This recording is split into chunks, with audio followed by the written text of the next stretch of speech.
बच्चा लेट बोलने वाला है, लेट बोलेगा, कुछ नहीं करना। तो वो टेस्ट जो बचपन में दुनिया में आने के बाद होनी चाहिए थी, वो 4 या 5 साल या 3 साल बाद में होती है। और यही बच्चा जो सिर्फ बहरा था वो मुख भी हो गया कि कान की मशीन लगाने पर कि वो मशीन इतने ज़ोरों से आवाज़ करती है कि आदमी उसको यूज़ करने की जगह पे निकाल के साइड में रख देता है। अगर कंटिन्यूस हाई वॉल्यूम पे सुनते हैं तो क्या होता है? हेयर सेल्स बोलते हैं जिसको मेडिकली हम, they get damage is irreversible. Continuous सर्दी वो पेशेंट बता रही थी, यानी जो सर्दी थी वो सर्दी नहीं, वो दिमाग का पानी नाक से आ रहा था।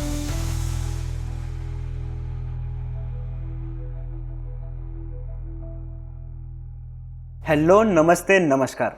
आप सभी का फिर एक बार स्वागत है मेरे इस पॉडकास्ट में जिसका नाम है टॉक्स विद रोनित। और जैसे कि हमारा हर एक वीडियो होता है इन्फॉर्मेटिव और इंटरेस्टिंग, वैसे ही आज का वीडियो होगा।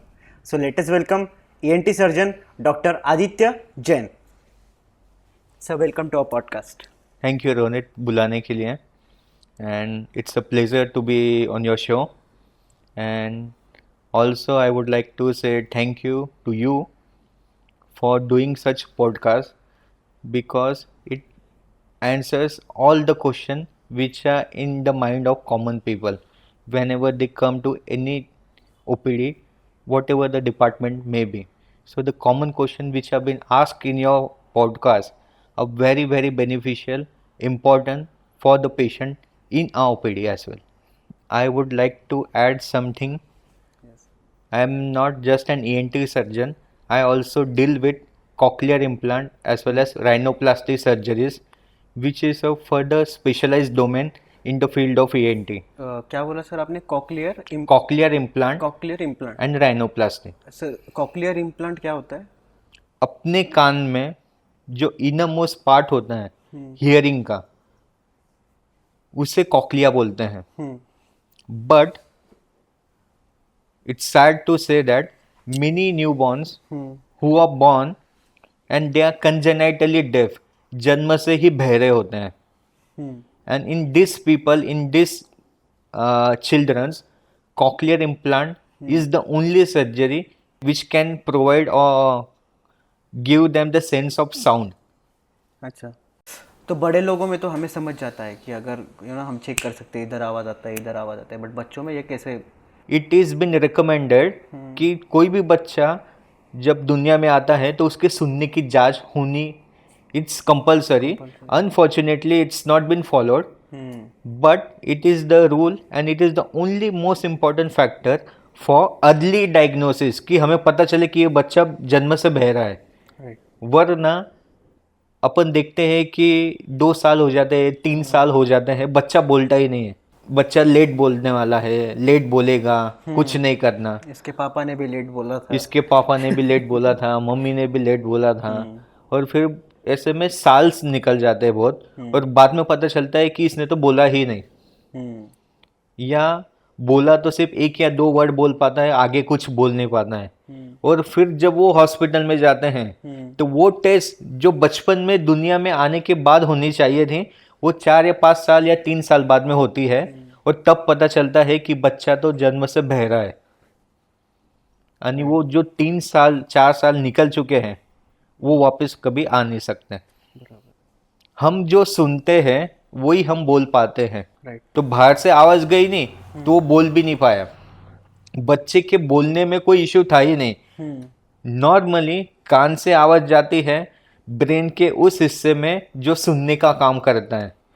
वो हिस्सा ब्रेन के दूसरे हिस्से को सिग्नल देता है जो हमारा बोलने का काम करता है। उसके बाद हम बोलते हैं मुंह और अपने गले से। तो आवाज गई नहीं, इसलिए ब्रेन में सिग्नल्स गए नहीं बोलने के लिए। और यही बच्चा जो सिर्फ बहरा था वो मुख भी हो गया, मतलब म्यूट हो गया, डेफ एंड म्यूट। तो एक गलती की वजह से 2 प्रॉब्लम आ गए। यस। और बैड लक ये है कि 3 to 4 years जो होते पहले, this are the most important crucial period for the speech development in children. For example, अपन ने 4 साल 5 साल के बाद में पता चला कि ये बहरा है, अपन ने कॉकलियर इम्प्लांट डाल दिया उसके कान में, right.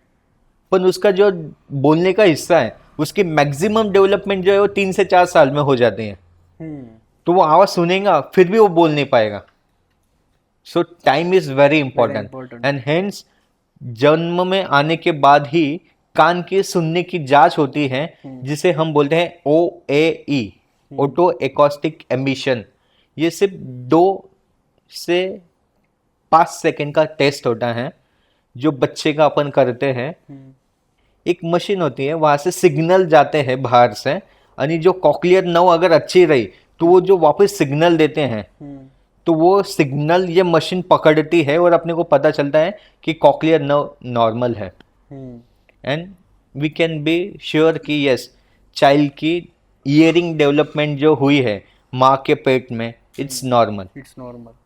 OE test, it's been advised for every newborn, but very less likely it's been performed in any hospital. इसके पीछे के कारण भी बहुत है कि लैक ऑफ अवेयरनेस है, लैक ऑफ फैसिलिटीज हैं, and we are proud to say कि in my hospital we do this test regularly for the newborns. जैसे आपने बोला कि इसमें ये न्यूबॉर्न में ज़्यादा होता है, तो इज इट हेरिडिटी या फिर कोई और इसको रीजन हो एग्जैक्ट सकता है? Cause is not known. इसका सही या 100% रीजन किसी को नहीं पता है, but genetic factor has the most important role. Secondly, माँ को प्रेगनेंसी के टाइम पे इन्फेक्शंस होते हैं बहुत सी बार, वो इन्फेक्शन भी बहुत सी बार माँ के ब्लड के थ्रू बच्चे के कान में चले जाते हैं और बच्चे की नस खराब हो जाती है. These are the common factors, but genetic factor is the most important factor for the congenital deafness और जन्म से जो बच्चे बहरे होते हैं उनके लिए. सर, और एक आपने जब अभी इंट्रोडक्शन में बोला कि राइनोप्लास्टी, सो ये क्या होता है? Rhino means nose. Yeah. Rhino का मतलब नोस होता है. प्लास्टी मतलब नोस के साथ करने वाली सर्जरी को राइनोप्लास्टी बोलते हैं. बेसिकली राइनोप्लास्टी ये एक कॉस्मेटिक सर्जरी होता है. अपन बहुत सी बार देखते हैं कि किसी का नाक टेढ़ा होता है, किसी का मोटा होता है, किसी का बहुत ही पतला होता है. तो ये जो डिफॉर्मिटीज होती है जो एक्सटर्नली अपने को नाक पे दिखाई देते हैं, तो ये सब ठीक करने के लिए जो सर्जरी की जाती है इसे हम राइनोप्लास्टी बोलते हैं. तो इसमें जो जिसको बहुत लोगों को सांस लेने में दिक्कत होती है बिकॉज ऑफ द बोन, तो ये वही नहीं, बहुत सी बार जो कॉमनली अपन देखते हैं कि नाक में सांस लेने में तकलीफ होती है, नाक की हड्डी बड़ी हुई है या टेढ़ी है, जो अपन कॉमनली सुनते हैं. This and this rhinoplasty are two different thing. Okay. ये दोनों चीजें अलग हैं. नाक की हड्डी जब अंदर से बढ़ जाती है या टेढ़ी होती है और सांस लेने में तकलीफ जब होती है, तो उसके लिए जो सर्जरी हम करते हैं उसको सेप्टोप्लास्टी बोलते हैं. अच्छा. नाक के बाहर वाले हिस्से को डील करने का काम जो हो वो राइनोप्लास्टी द्वारा हम करते हैं. राइनोप्लास्टी और सेप्टोप्लास्टी एक साथ की जाती है बहुत सी बार, क्योंकि लोगों की नाक की अंदर की हड्डी भी टेढ़ी होती है और बाहर से नाक भी खराब होता है.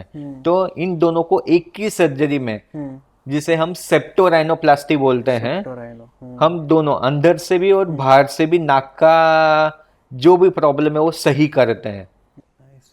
तो राइनोप्लास्टी ये कॉस्मेटिक सर्जरी में आता है?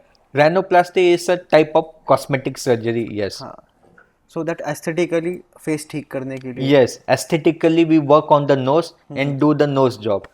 It's a common procedure which has been done.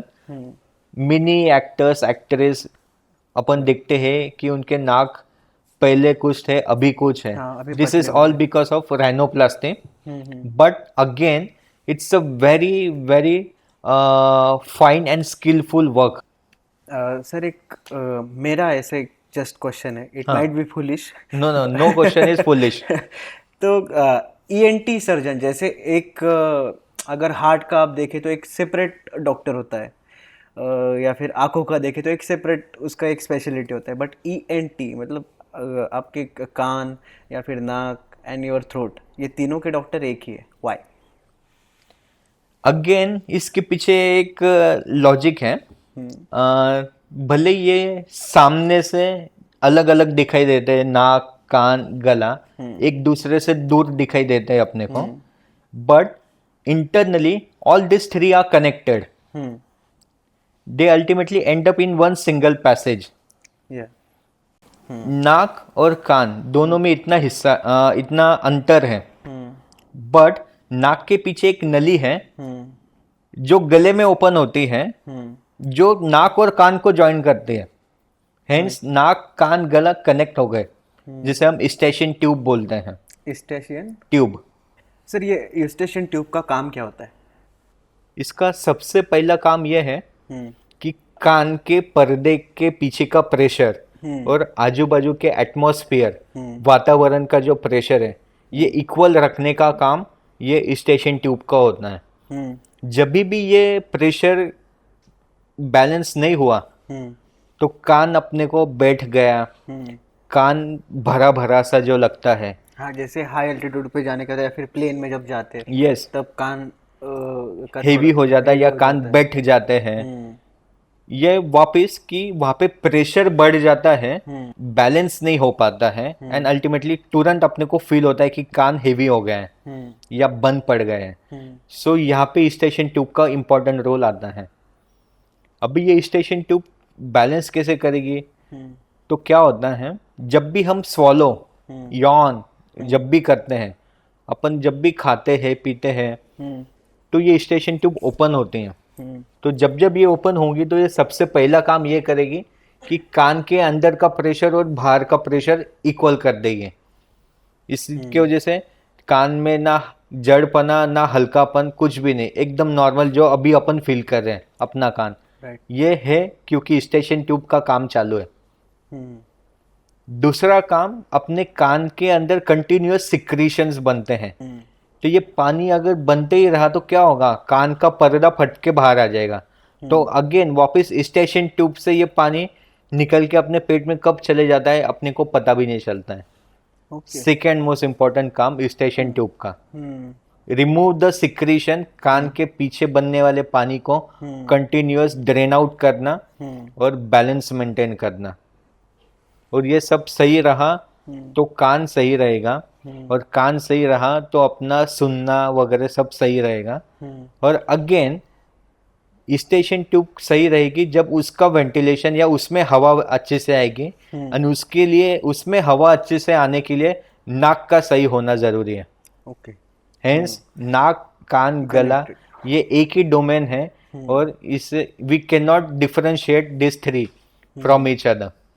Sir, एक जनरल प्रैक्टिस है लोगों में, अगर कान में इरिटेशन होता है तो क्या किसी ने अपने नाखून से क्लीन करने का ट्राई करते हैं, किसी ने कुछ स्टिक डाल दी, किसी ने स्पेशली ईयरबड्स यूज़ करते हैं। सो ये कितना सही है? कान में कंटिन्यूअसली 24/7 मेल बनता है, और 24/7 वो निकलता भी है। राइट। ठीक है, प्रोडक्शन भी है और आउटपुट भी है। ठीक है, तो हमें अलग से उसे क्लीन करने की कोई नीड नहीं है। बट बहुत सी बार कान में जो मेल, जिसे हम मेडिकली टर्म में सेरुमेन बोलते हैं, सेरुमेन या वैक्स कॉमन लैंग्वेज में, इसका बनना ज़्यादा होता है और निकलना कम होता है। तो वो एक्यूमुलेट जमा होने लग जाता है कान के अंदर, यानी फिर उससे होने वाली तकलीफें क्या होती हैं कि कान में खुजली आना, कान में हेवीनेस लगना, सुनाई कम आना, कम देना, और कुछ लोगों में इन्फेक्शन होना। इसकी वजह से इन्फेक्शन भी होता है? होते हैं बहुत सी बार, क्योंकि जब ये सब प्रॉब्लम होते हैं, हेवीनेस, इचिंग, तो लोगों को वही आदत होती है ईयरबड्स जैसा आपने कहा, या कोई स्टिक डालना कान में। तो इससे क्या होता है, जो कान की स्किन होती है उसमें ब्रीच आ जाता है। इन एक कॉमन लैंग्वेज अगर मैं बताऊं, ये हमारी जो स्किन है हाथों की और कान की जो स्किन है, इसमें फर्क ये है कि अंदर की स्किन जो है it's minimum 10 times more thin, delicate as compare to this skin. So even a cotton bud, earbud से भी इंजरी होती है और वहाँ पे ब्रीच हो जाता है और वहाँ से फिर बैक्टीरिया या फंगस अपने कान में एंटर होते हैं और अल्टीमेटली फिर इन्फेक्शन डेवलप होता है, जो अपन कॉमनली हम रूटीनली ओपीडी में देखते हैं। सर ऐसे हमारे देसी नुस्खे भी है कि ना कान में ज़्यादा वैक्स आ गया या फिर इरिटेशन है, कम सुनाई दे रहा है, कुछ भी रीज़न हो, लेकिन हम कोई कोई लोग ना जाके ऐसे गरम तेल कान में डाल देना, कितना सेफ होता है? गरम तेल से कान का पर्दा जो है उसमें सुराग हो सकता है, मतलब ये परमानेंट हियरिंग लॉस हो सकता है? परमानेंट हियरिंग लॉस भी हो सकता है, इन्फेक्शन हो सकता है और अल्टीमेटली आपके ही हॉस्पिटल का बिल बढ़ेगा। सर और एक ऐसे मैं पूछना चाहूँगा कि जैसे कंटिन्यूअस अगर हम हेडफोन्स में गाने सुन रहे हैं या फिर कोई अगर कंटिन्यूअस फ़ोन यूज़ कर रहा है, तो इसका लॉन्ग टर्म में हमारे कानों पे क्या इफ़ेक्ट होता है? क्या हमें यूज़ करना है कि नहीं करना है हेडफोन्स? तो आंसर इज यस, हम यूज़ करें उसको, कोई उसमें नुकसान नहीं, बट यूज़ कैसे करना है दैट इज़ वेरी इंपॉर्टेंट। उसमें सिर्फ दो ही चीज़ें कि बहुत ज़्यादा समय के लिए कंटिन्यूअसली यूज़ नहीं करना और जो वॉल्यूम है उसको बहुत ज़्यादा हाई नहीं रखना। अगर कंटिन्यूअस हाई वॉल्यूम पे सुनते हैं तो क्या होता है? कान की जो नस है अपने बालों से भी बारीक है, तो ये नॉइज जो है जब लाउड वॉल्यूम में और कंटिन्यूस पीरियड के लिए यूज़ किया जाता है तो ये जो बाल जैसी जो नस है कान के अंदर, हेयर सेल्स बोलते हैं जिसको मेडिकली हम, they get damage and damage is irreversible irreversible, ना कोई because medicine noise trauma causes damage to this hair cells. तो मतलब आपका सुनने का जो कैपेसिटी है वो कम हो सकता है? यस, और वो इरिवर्सिबल होगा, ना कोई मेडिसिन ना कुछ, कोई काम उसके लिए कोई इलाज नहीं फिर, दैट वुड बी परमानेंट। इसका सॉल्यूशन क्या है? सबसे सिंपल, कान की सुनने की मशीन जिसे हियरिंग एड्स बोलते हैं, वो लगाने से जो कान का फंक्शन कम हुआ है, कान की नस का, वो फंक्शन ये कान की मशीन करती है। ऐसे कहते हैं कि अगर कान की मशीन अगर लगा लिया तो वो और ज़्यादा इरिटेट होता है, ये मिथ है? Is it true? मतलब मुझे भी नहीं पता, मैं पूछ रहा हूँ। यस इट इज़, ये सच्चाई है कि बहुत से लोग नहीं लगाते हैं। उसके पीछे का कारण ये होता है कि उन्होंने आजू बाजू में देखा होता है कि कान की मशीन लगाने पर कि वो मशीन इतने जोरों से आवाज़ करती है कि इरिटेशन होता है, हाँ। और आदमी उसको यूज़ करने की जगह पे निकाल के साइड में रख देता है राइट। और प्रिफर करता है कि मैं बहरा बहरा रह लूँगा पर ये आवाज़ में टॉलरेट नहीं कर सकता। इसके पीछे के कारण ये है कि मशीन जो होती है ये इलेक्ट्रॉनिक डिवाइस है, राइट। इसको टाइम टू टाइम है ना सेटिंग करना होता है। कान की जो सुनने की क्षमता है वो जैसे जैसे खराब होती है उम्र के साथ, तो मशीन जो होती है उसको भी अपने कान की फ्रीक्वेंसी के हिसाब से सेट करना होता है।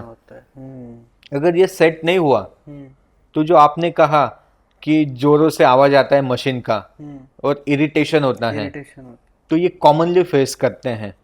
अभी वापस बात इस पे आ जाती है कि फिर ये सेट करने पर सॉल्व हो जाता है प्रॉब्लम, तो फिर लोग सेट क्यों नहीं कर लेते हैं? सिंपल। हाँ।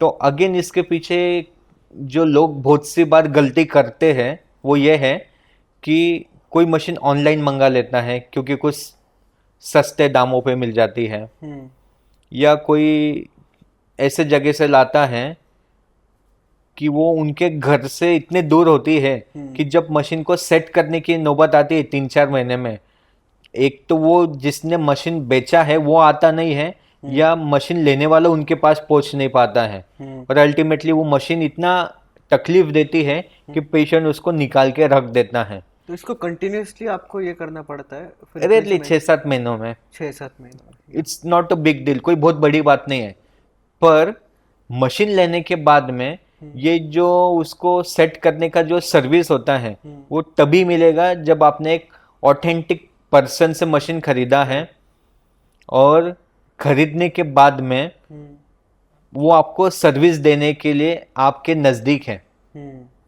कॉमनली अपन सोसाइटी में देखते हैं और मैं तो डेली बेसिस पे देखता हूँ कि लोग जब दिखाई नहीं देता है तो आंखों में चश्मा या ऐनक लगा लेते हैं, पर जब सुनाई नहीं आता है तो कान की मशीन नहीं लगाते हैं ये सोच के कि लोग मेरे बारे में क्या कहेंगे। कान की मशीन ना लगाते हुए आपको वैसे भी नहीं पता है कि लोग वैसे भी क्या नहीं आपके सुनाई बारे दे में रहा है। बोल राइट, राइट। कह रहे हैं। कान की मशीन लगा के कम से कम आपको ये तो पता चलेगा कि सामने वाला आपके बारे में क्या बोल क्या रहा है। बोल रहा है? तो इसीलिए तो भी कान की मशीन लगा लो जब आपको कान की मशीन की जरूरत है। राइट। सो ये वर्टिगो क्या होता है? वर्टिगो अगर सिंपल वर्ड में अपन बात करें मतलब चक्कर आना, हम्म बहुत कॉमन है। बहुत कॉमनली पेशेंट्स ओपीडी में आते हैं।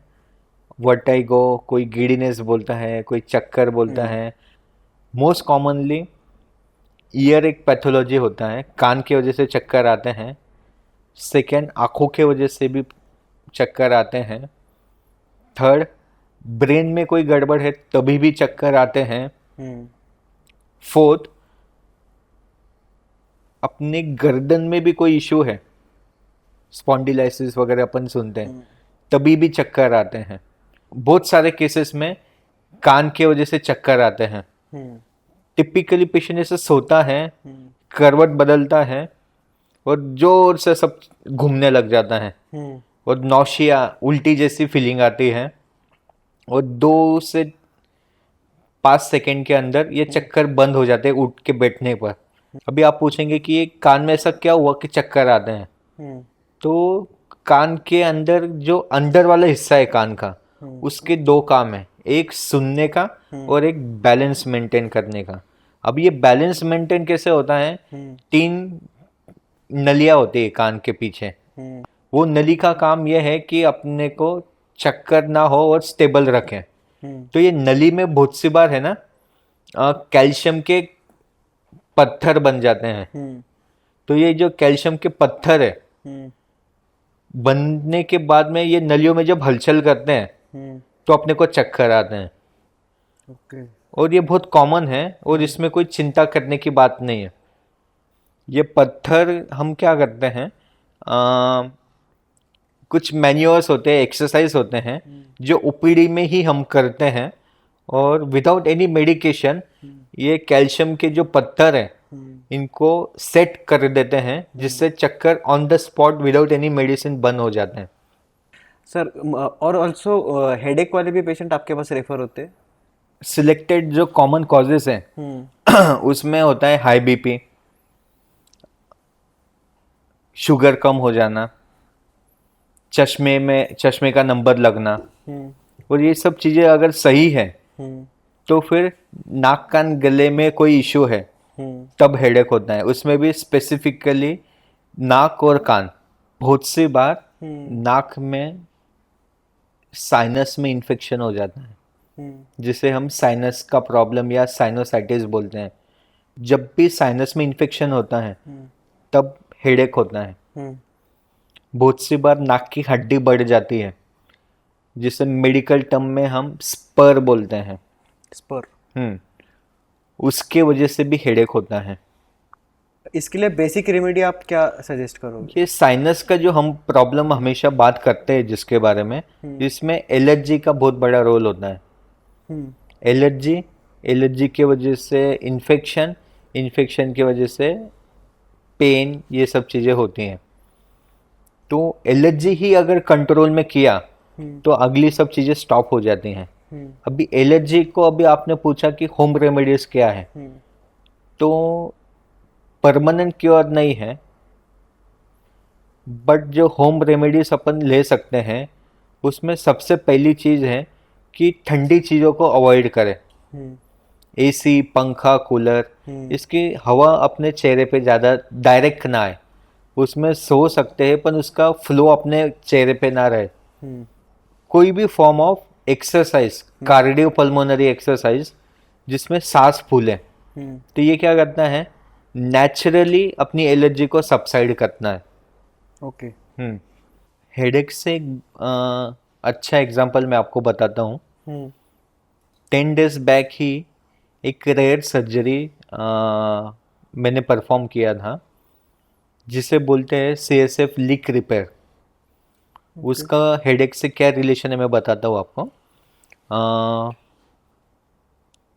एक 40 साल की महिला थी, जिसकी एक ही कंप्लेंट थी कि सर दर्द होता है 1 महीने से और कंटिन्यूस सर्दी है।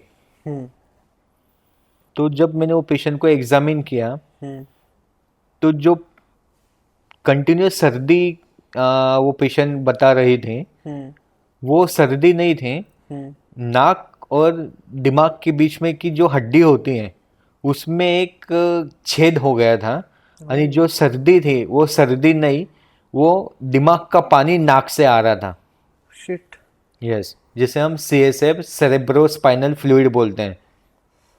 और ये फ्लूइड बॉडी में से कम होने की वजह से वो उसको हेडेक हो रहा था। ओह। This is the first time endoscopically CSF leak repair is been done in Dhule, Nandurbar and Jalgaon district, oh. which is done by me at my hospital 10 days back. Okay. Patient जब भी गर्दन नीचे करती थी कि नाक में से पानी चालू होता था, आज सर्जरी होके 10 या 12 दिन हो गए, नाक में से एक बूंद भी पानी नहीं आ रहा। सर अभी सबसे कॉमन सवाल कि अगर कुछ ठंडा खा लो, ठंडा पानी पी लो तो गले में सूजन होता है, ये क्यों होता है? मोस्ट कॉमन कारण इसके पीछे का गले में रहने वाले टॉन्सिल्स ये होता है।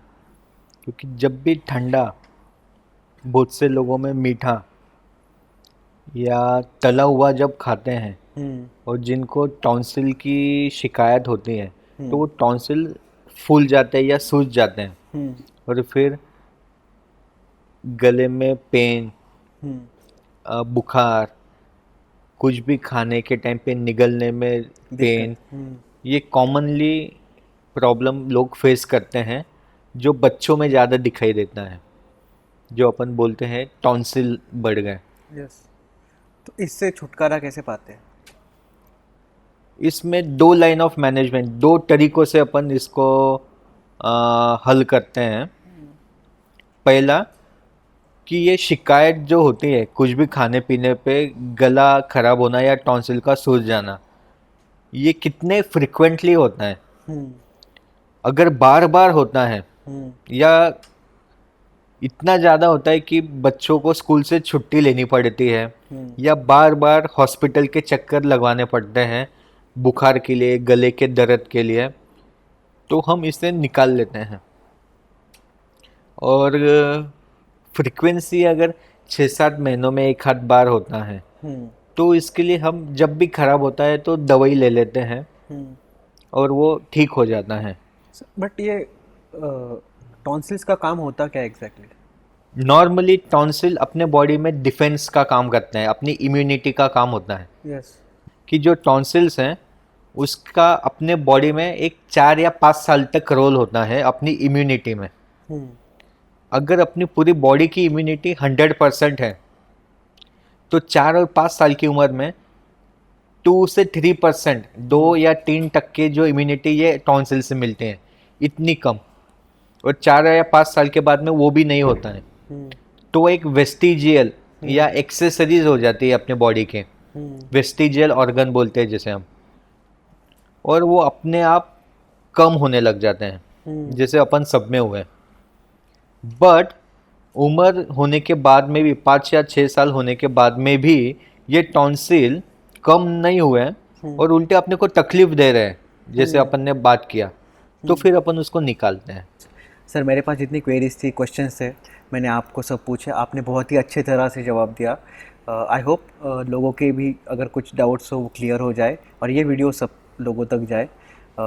अगर आपको कोई पर्सनल मैसेज हो तो आप यहाँ इस कैमरा में देख के हमारे पब्लिक के लिए बता सकते हो। थैंक यू रोनित, आपने मुझे यहाँ पे बुलाया, इनवाइट किया। टेक अवे मैसेज मैं ये देना चाहूँगा कि अगर आपके बच्चे ने या आपके आसपास किसी भी छोटे बच्चे ने कान में, नाक में या गले में कुछ भी फॉरेन बॉडी जैसे पीनट, पेंसिल ऐसा कुछ भी डाला तो तुरंत ईएनटी फिजिशियन या ईएनटी स्पेशलिस्ट के पास दिखाइए, कहीं और न जाते हुए, क्योंकि टाइम इज़ मनी। और अगर आपको कम सुनाई देता है तो कान की मशीन ज़रूर लगाएं। कान की मशीन लगाने में कोई शर्म नहीं है। जैसे आँखों का चश्मा हम लगाते हैं वैसे ही कान की मशीन लगाइए। Thank you. आई होप आपको ये वीडियो ज़रूर पसंद आया होगा, और अगर पसंद आ गया है तो लाइक कर देना, सब्सक्राइब कर देना और शेयर कर देना। और साथ ही साथ हमारे बाकी पॉडकास्ट भी आप ज़रूर देखिए और उन्हें भी शेयर कीजिए। मिलते हैं नेक्स्ट पॉडकास्ट में, तब तक के लिए अपना ख्याल रखना और हाँ, खुश रहना।